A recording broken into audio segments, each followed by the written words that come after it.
গাজীপুরের কালিয়াকৈরে ছাত্রদল শিক্ষার্থীদের সাথে বিএনপির ভারপ্রাপ্ত চেয়ারম্যান তারেক রহমানের ৩১ দফা নিয়ে মতবিনিময় সভা অনুষ্ঠিত হয়েছে।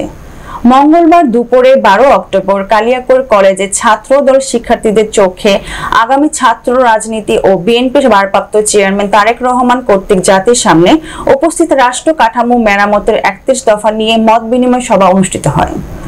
এই সময় বক্তব্য রাখেন ছাত্রদলের কেন্দ্রীয় সংসদের সহ-সভাপতি এইচ.এম. আবু জাফর, যুগ্ম সম্পাদক এনামুল ইসলাম এনাম, গাজীপুর জেলা ছাত্রদলের সাধারণ সম্পাদক জাফর ইকবাল জনি সহ ছাত্রদলের নেতাকর্মীরা।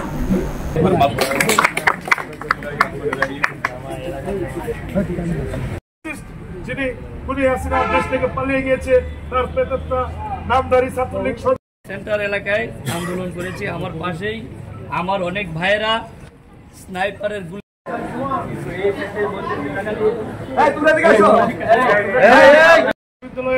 আপনাদের মাঝে বক্তব্য রাখবেন।